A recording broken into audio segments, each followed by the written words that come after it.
The streets of Beijing in the late Ming dynasty were alive with whispers. Merchants carried silk, peasants hauled rice, and soldiers patrolled the marketplaces, yet a chilling rumor spread among them all. Someone had been condemned to Lingchi, death by 1,000 cuts. This punishment was not for petty theft or drunken brawls. It was reserved for the gravest crimes against the empire. Treason, parricide, or betraying one's sovereign could bring such a fate. To the ordinary people, the mere mention of it sent shivers down their spines. In the center of the city, scaffolds were being prepared. Officials ordered wooden platforms, ropes, and a place for the condemned to be displayed before the crowd. The imperial decree required that executions like these were public, for they were not only punishments but also warnings. The condemned man's name was Shu Jin, once a respected military officer. He had been accused of plotting with rebels along the border, delivering intelligence to enemies of the throne. Whether the charges were entirely true mattered little now. His guilt had already been sealed by imperial command. When Shu was led from his prison, his legs faltered under the weight of shackles. His once proud face was hollow, marked by weeks of starvation and despair. Yet he held himself upright, knowing that thousands would soon watch his agony. The guards marched him toward the execution ground, their iron boots striking in rhythm. Bystanders pressed forward, some curious, others horrified, and a few grimly satisfied. For them, this was not only a punishment, but a grim form of theater sanctioned by the emperor himself. At the heart of the square, the executioner stood waiting. He was no ordinary butcher, but a man trained for this single, dreadful task. His hands were steady, his knives sharpened, his expression void of emotion. It was said that a skilled executioner could prolong life for hours, cutting away piece by piece without immediately ending the victim. Shu was tied upright to a wooden frame. His arms were stretched, his torso exposed, and his head forced to face the sea of onlookers. The executioner stepped forward, bowing briefly to the magistrate who oversaw the event. A signal was given. The first cut was always deliberate, a shallow slice across the flesh of the chest. Shu flinched, his face tightening in pain, but he did not scream. The crowd stirred, murmurs rising like waves as the ritual began. Cut by cut, the executioner worked in a slow, methodical rhythm. Flesh was peeled back from Shu's arms, then from his shoulders, each incision designed to cause pain, yet preserve life. Blood ran in rivulets down his body, dripping into the dirt below. The magistrate sat sternly, recording the procedure. Every cut was accounted for, each step following tradition. Lingchi was not meant to be swift. It was designed to stretch agony into spectacle. Some in the crowd could not bear to watch. Mothers shielded their children's eyes, while others turned away in nausea, yet many leaned closer, compelled by the horror unfolding before them.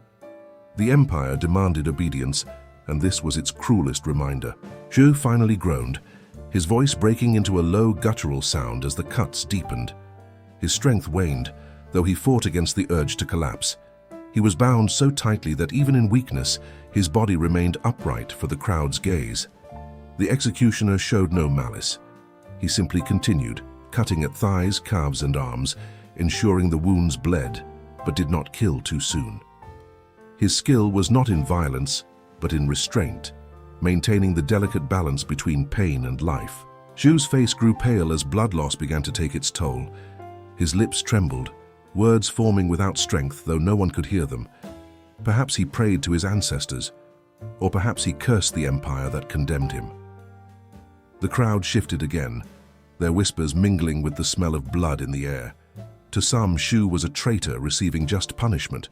To others, he was a man reduced to spectacle, stripped of dignity in service to fear. Hours dragged on, the sun climbing high above the square. The executioner paused only to wipe his blade before continuing with another precise incision. The condemned man's body was becoming a map of torment, each wound carved by imperial decree. Officials ensured the ritual adhered to law. The punishment was not random cruelty, but codified within the empire's justice system. For certain crimes, death alone was insufficient. The body itself had to be dishonored, sliced apart to reflect betrayal of the state. The executioner's blade reached Shu's chest again, carving shallow lines that stung like fire. Shu could no longer suppress his cries, his voice cracking into ragged screams. The sound carried across the crowd, silencing even the murmurs. It was in these cries that the true message of Lingchi was delivered. The empire wanted not only to kill, but to humiliate, to turn suffering into a spectacle of control. To witness was to remember, and to remember was to fear. Still, Shu did not beg for mercy. His eyes burned with defiance even as his body failed him. Perhaps he hoped that by enduring in silence, he could rob his captors of full satisfaction. Yet his screams betrayed his body's weakness. Blood pooled beneath the scaffold, staining the earth. Flies gathered, buzzing hungrily in the air, yet the execution continued, methodical and deliberate, while Shu's consciousness flickered like a flame in the wind. Children whispered of ghosts, imagining Shu's spirit wandering forever in torment. Elders muttered that such punishments brought dishonor not only to the victim, but to their entire family, erasing names from ancestral memory. The imperial scribes wrote carefully, noting each stage. The emperor would receive word that justice had been carried out in full accordance with tradition. Whether Shu was guilty or innocent mattered little now. What mattered was obedience, control, and fear. As the first day's cycle of cuts continued, Shu's body trembled with the effort to remain alive. His chest rose and fell in ragged breaths, each one a victory against collapse. The crowd, now quieter, watched with a mix of horror and awe. For them, Lingchi was more than punishment. It was a spectacle of empire, a ritual designed to remind every man, woman, and child that disobedience carried a price far beyond death. And Shu, bound in blood and agony, was the living symbol of that price. The sun dipped lower in the sky, but the execution had not ceased. Shu Jin remained bound, trembling in exhaustion, his blood soaking into the scaffold below. Every breath seemed to drag his soul further from his body, yet the cuts continued in measured rhythm. The executioner's blade flashed again, gliding across the skin of Shu's abdomen. A gasp rippled through the crowd as the wound opened, red and raw. Still, Shu endured, his eyes glazed yet alive, clinging to the faint ember of consciousness. Soldiers kept the crowd at bay, but their expressions betrayed unease. Even hardened warriors were unsettled by the sight. Many had seen death on the battlefield, but this was different. Slow, deliberate, and theatrical in its cruelty. The magistrate raised his hand, commanding the executioner to proceed with the next stage. The slicing was to continue at intervals, each cut chosen not to kill, but to prolong.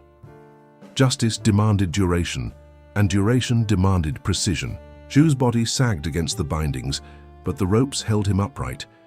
His cries had weakened into hoarse groans, each sound carrying the weight of pain beyond measure.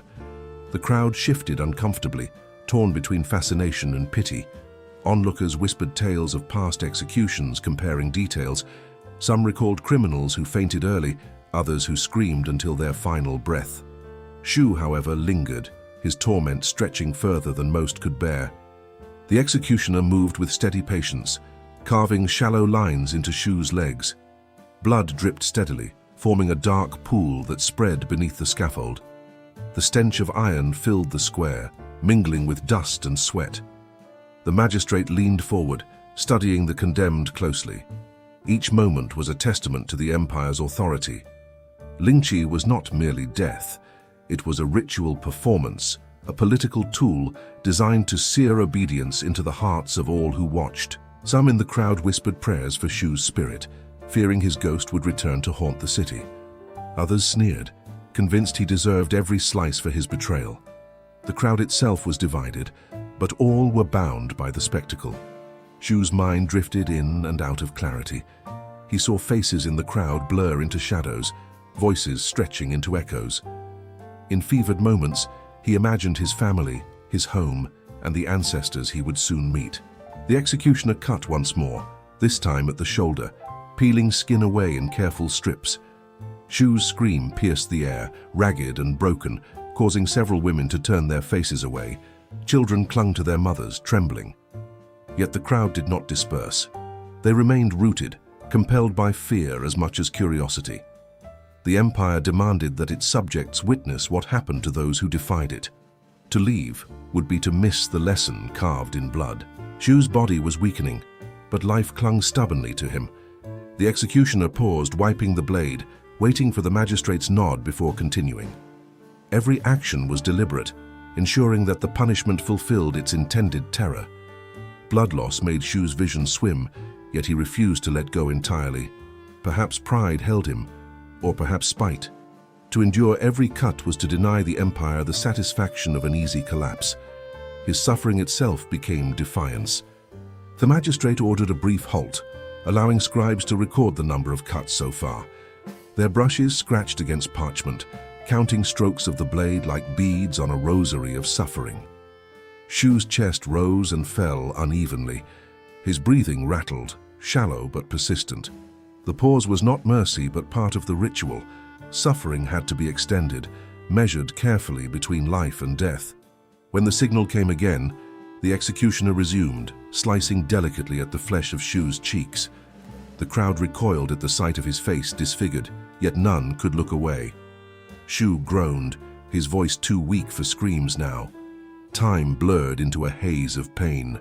Shadows lengthened across the square, and still the cuts continued. The condemned man had become more wound than body, yet his spirit clung, tethered by some unseen thread. At moments, silence fell over the crowd, broken only by Shu's faint cries and the rhythmic sound of blade against flesh. It was a silence heavy with fear, the kind that bound people to obedience without a word spoken. Shu's head drooped, his hair matted with sweat and blood. The executioner adjusted his ropes, pulling him upright again. His suffering was not yet complete, for the decree required 1,000 cuts, or as many as the body could endure before death. The magistrate looked satisfied, though his expression remained stern. To him this was not cruelty but order.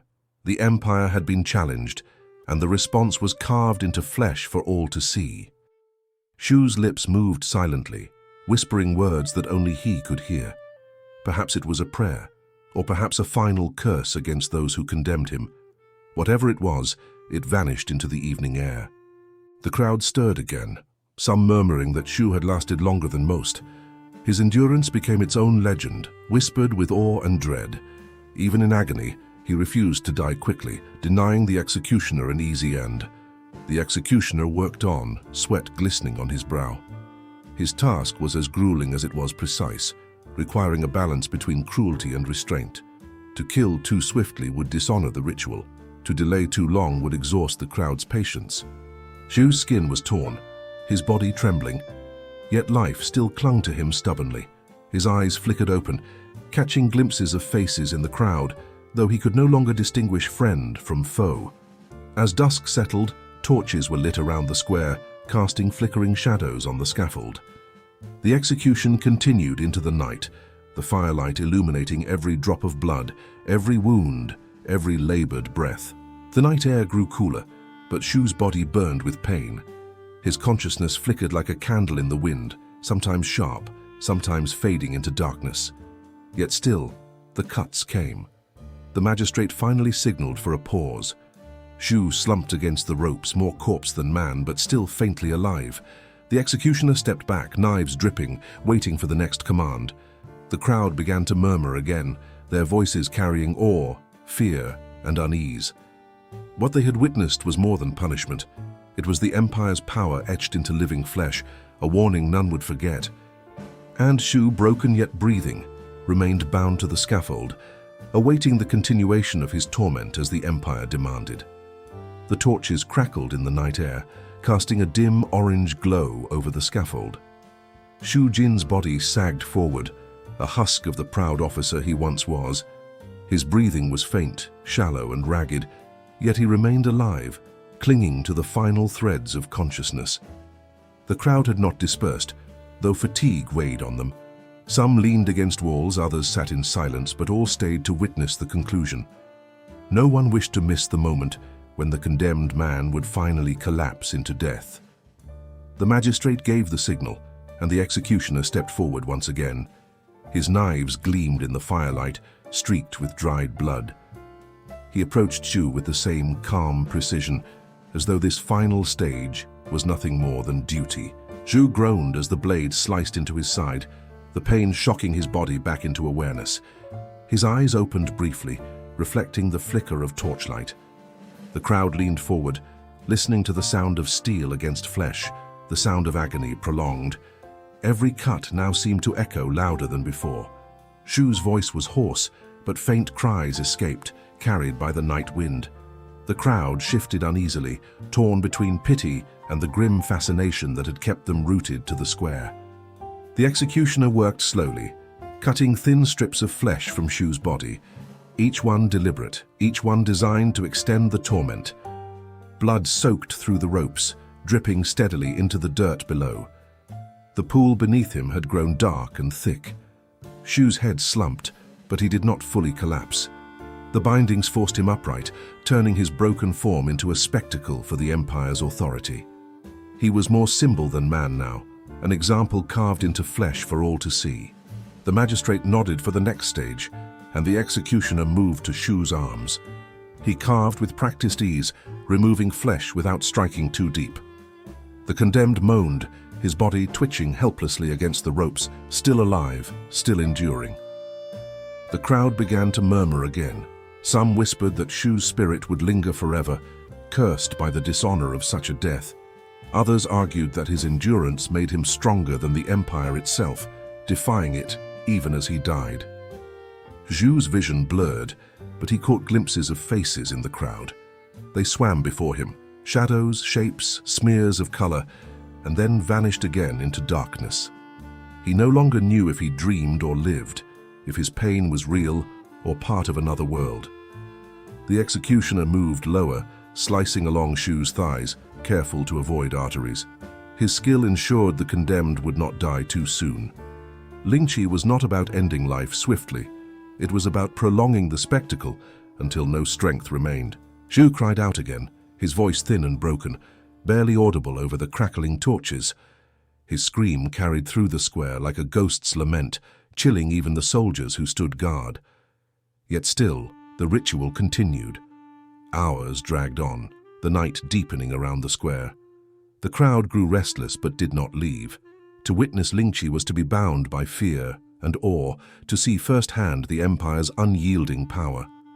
The magistrate ordered a pause once more. Shu's chest rose weakly, his breath shallow. His body trembled with the effort of survival, though most men would have died long before.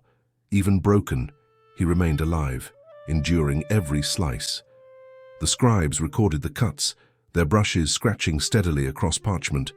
Numbers mounted, and the ritual moved closer to its end.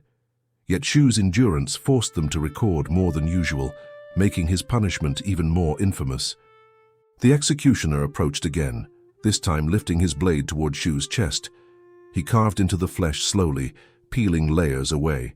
Shu gasped, his mouth opening wide, but no sound came. His voice had been stolen by exhaustion. The crowd leaned forward as Shu's head lifted weakly. His eyes opened one final time, gazing outward into the sea of faces. It was as if he sought recognition, acknowledgement, or perhaps only release from the endless torment. The magistrate, satisfied that the ritual had fulfilled its purpose, finally signaled the executioner to bring the ordeal to an end.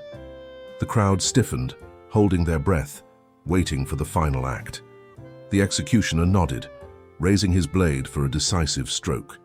With swift precision, he cut deep across Shu's chest, severing the last of his strength. Shu shuddered once, his body jerking violently, then fell still against the ropes. Silence washed over the square. For the first time since the execution began, the crowd did not murmur, did not whisper. All eyes rested on the still form of Shu Jin, broken and bloodied, his life extinguished at last. The magistrate stood, declaring the punishment fulfilled. The Empire's justice had been carried out, its lessons seared into the minds of all who bore witness. Soldiers began to clear the area, though many remained frozen, unable to look away. Shu's body, mangled and torn, remained bound to the scaffold for hours after his death. The Empire demanded that even in death the condemned be displayed, their dishonor exposed to all. Only when the magistrate gave final approval would his remains be removed. The crowd slowly dispersed, carrying the memory with them. Parents held their children tightly, warning them never to disobey. Merchants whispered of loyalty, peasants muttered prayers, and soldiers walked in silence, haunted by the sight.